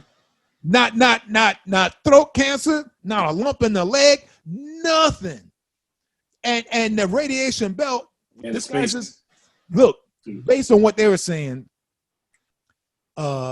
in order to get through that radiation belt, they would have to have a suit based on their knowledge of spacesuits now. To get through that radiation belt, they would need a suit that's damn as big as this room. And I'm inside that. And I might have a shot to get through that radiation belt and back again, because you got to go through it twice. You got to go through it to get to the moon. Then you got to go through it to get back. Right. Let alone how you going to get to Mars? You can't get to the moon. How you going to get to Mars? You still got to go through that radiation belt. It's not just like one. It's not like the star, the rings around Saturn. Yeah. Where you see the ring. But on the top part, there's no ring, right? You just see it around the waist, right? Mm-hmm. So no, this radiation belt is all around the planet. Right. So there's no place you can go. It's not like, okay, we'll fly and then depart over Russia, then there's a hole, we can go through that hole. And that way we get through the radiation belt. Bullshit. You can't do that. You can't go to Australia. You can't go to Antarctica and then go through. You can't go to Brazil and then go through. It's not like that. The radiation belt is all around the planet for a reason. To keep us from taking this dumbass shit out there and infecting the rest of the planet. That's probably why it's there. Oh my God. All right, man. This ain't no flat earth, thing. No. I'm not going there with the flat earth thing. Let's talk about real science. The planet is round and the radiation belt is all around it. And in order to get through it, you're going to have to develop something that's protecting enough to get through that shit. And then, let alone, we don't know what's on the other side of that. Right. Got no way to measure that. So you sending these things, that are capable of sending photos back, and radio signals back. But hey, that ain't no big thing.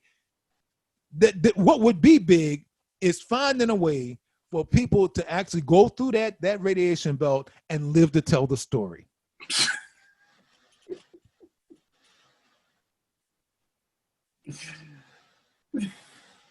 Because the ones that's living are lying. All right. You ain't gonna tell me they had computers back there in the 60s, 68 when they first started this shit. And then you're gonna tell me they lost all of that computer information. That's the lie. That's what they talk. All of it. They don't have not one reel of tape with none of that information about how they got through 8 different journeys over a period of years. They lost all of it. Bullshit. We lost it, man. They ain't never had it. They ain't never had it. But these are the people, see, that expect me to look at that movie and see what they see. I'm like, no, I got a different agenda. Beautiful film. I'm glad I didn't pay to see it. All right, come on, give me 2 suggestions, whether it be music or film. Do you want to do more homework, or do you just want to go to the next episode next time we meet? No, there's always room for more homework. What homework? Homework on what though? I'm gonna give you another album, and then you're gonna give me one. I'm gonna go with Common this time. Okay. Text me the title. I'm gonna text you the title. 1 second. Let me just make sure I got the title right. So let's go with Common's album B. B-E. B. I'm gonna text it to you. But Common's album B. All right. And I'm gonna give you an assignment. Okay. A movie assignment. Okay. Oh, man, actually, there are 2 that come right to mind.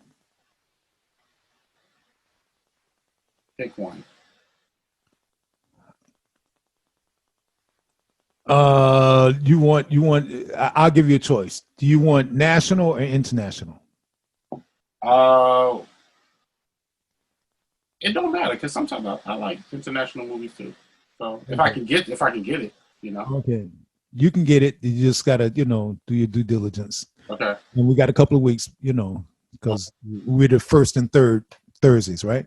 Got you. Okay, so internationally, get the movie called Quilombo. Quilombo. Okay. Quilumbo. Quilombo. To me. Okay. Quilombo.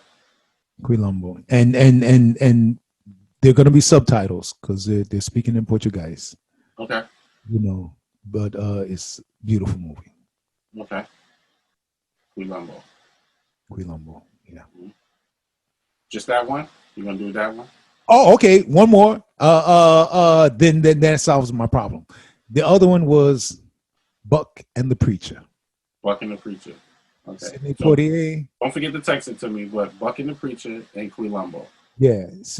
Buck and the Preacher with Sidney Poitier, Harry Belafonte, and Ruby Dee. Okay. Yeah. All right. One of the great westerns, and we talked earlier about movies that have stood the test of time. Mm-hmm. Buck and the Preacher is one of those. Okay. All right.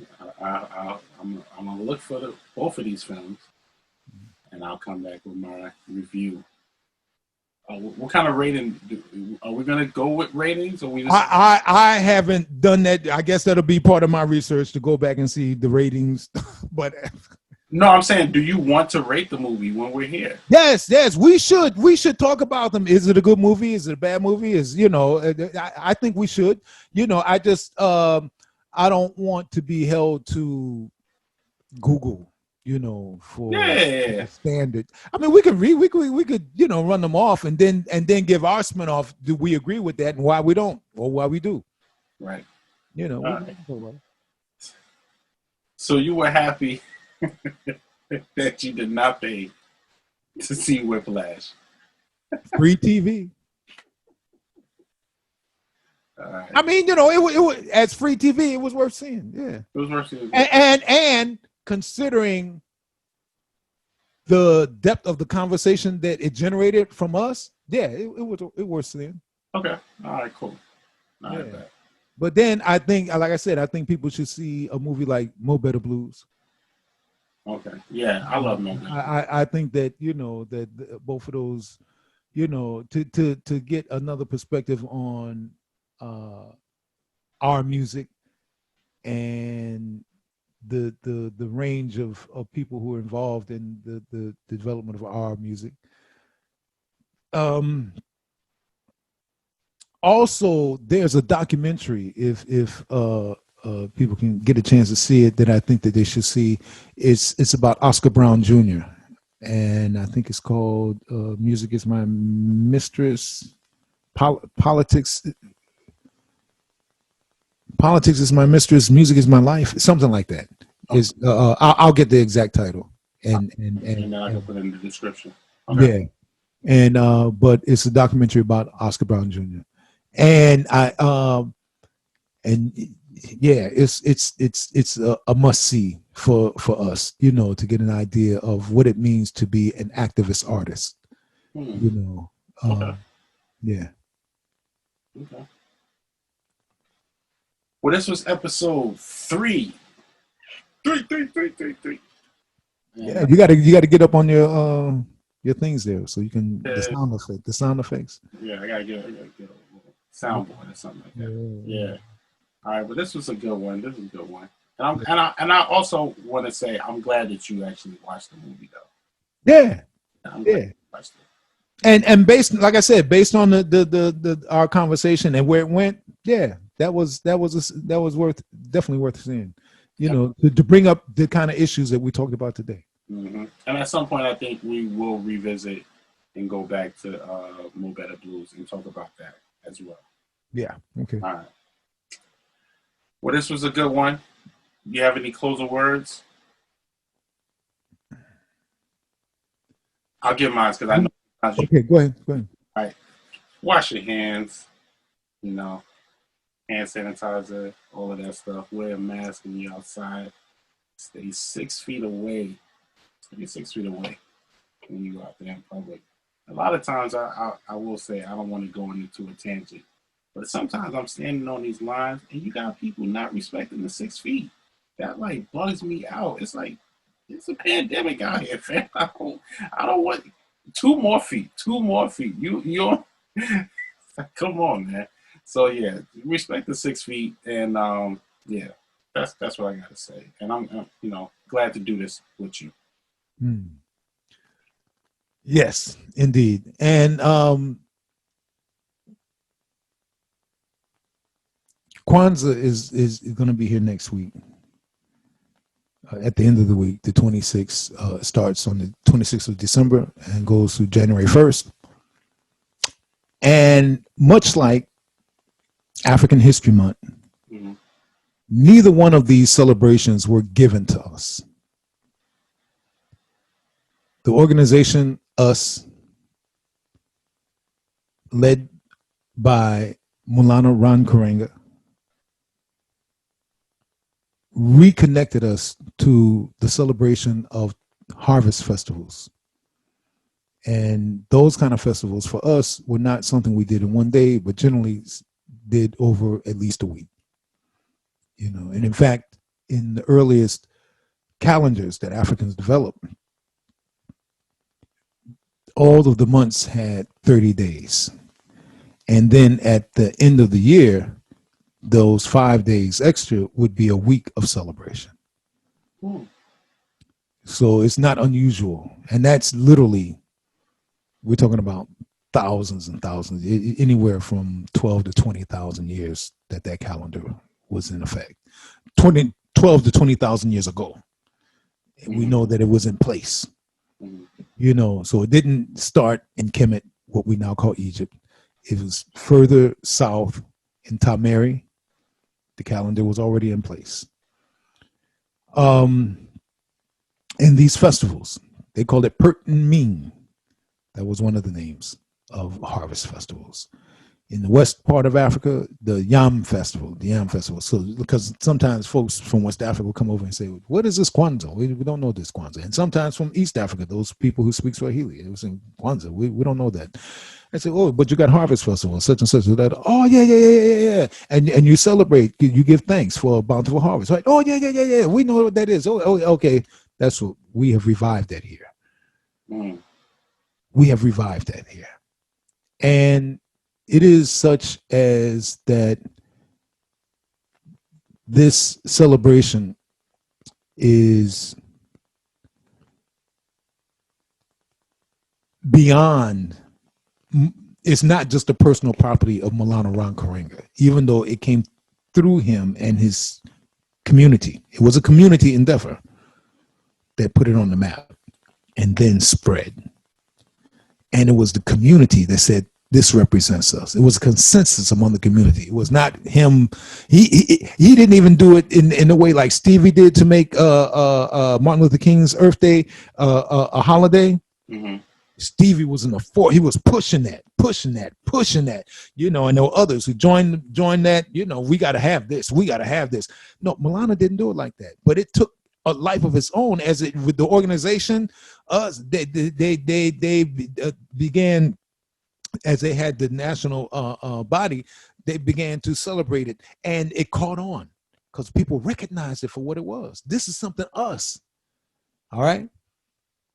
Those principles are not limited to acknowledgement just during that week.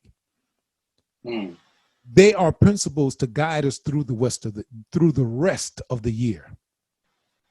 Likewise, what was then known as Negro History Week was started in 1926 under the direction of Carter G. Woodson, prolific educator, documentarian of African history.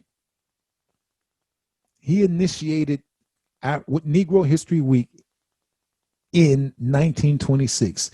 He picked that particular week because that was the week that Frederick Douglass was born. Frederick did not actually know Baba, which means Mr. or Elder. Baba Frederick Douglass did not know his actual birthday, but he remembered that over and over and over again, his mother told him that he was her favorite Valentine. That's why he picked February 14th as his Earth Day, because that's what his mama told him. And so, because that was the Earth Day that Frederick recognized as his Earth Day, that's why, and his influence in the African community, even at that point in time, 1926, that's why Carter G. Woodson chose that particular week. And then it became Negro History Week to Negro History Month to Black History Month to African History Month. We did that.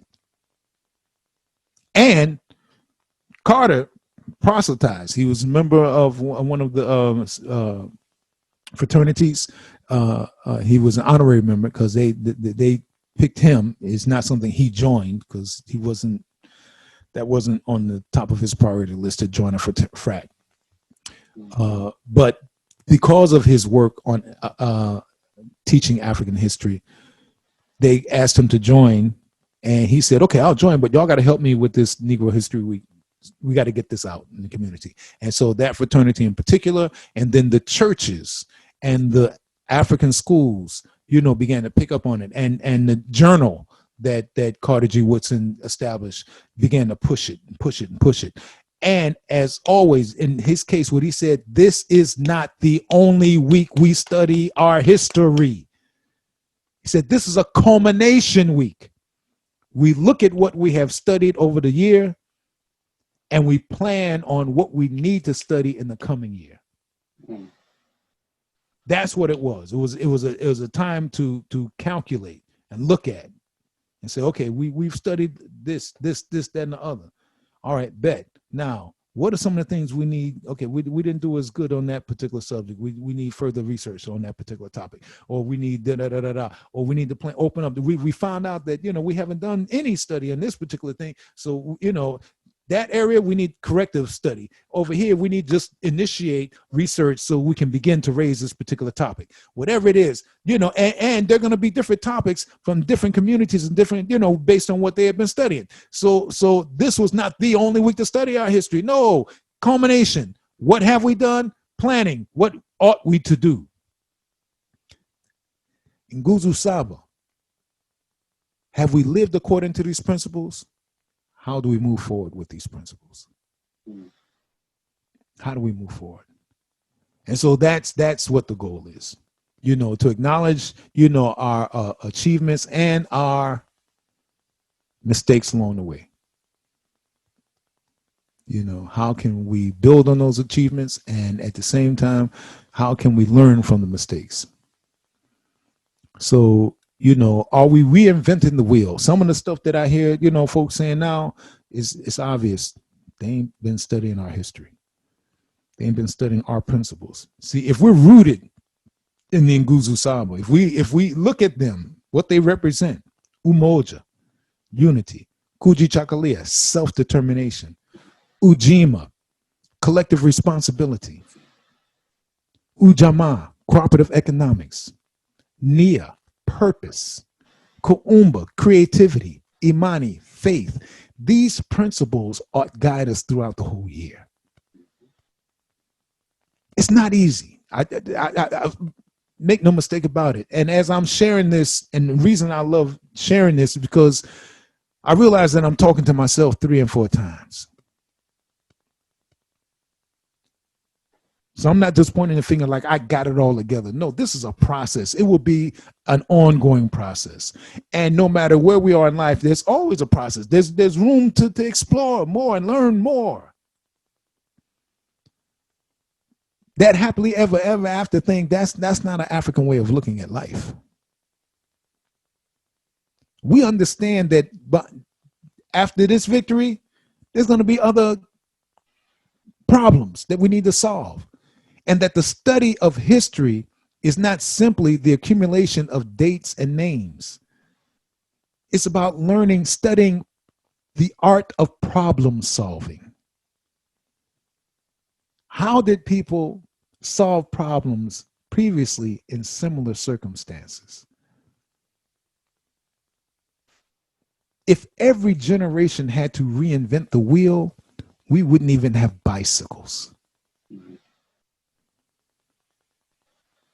Studying history allows us to understand how it is that we can build rockets. And yet, if we truly study history, we would also know that it's okay to have rockets, but we don't need the bombs that some people want to attach to these rockets in order to think that they have done something constructive. No, bombs are not constructive. There's more than enough for everybody's need, but not enough for everybody's greed. You got about 3 or 4 states in this country alone that could feed the whole country.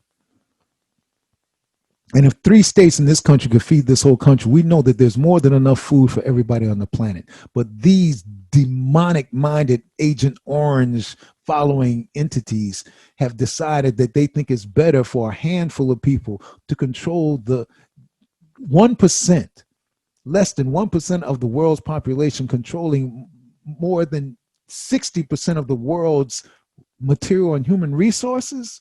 That's sinful. We need to change.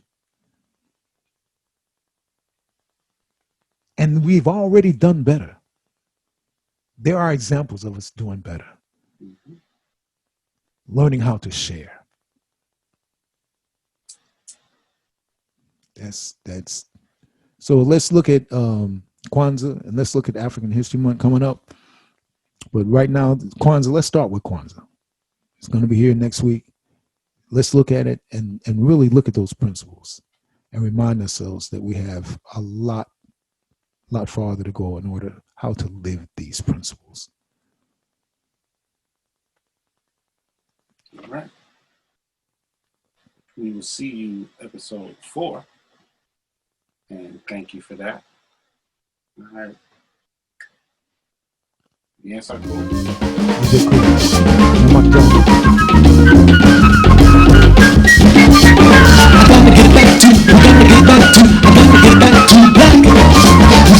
back to, I gotta get back to, we gotta get back to black, black, black.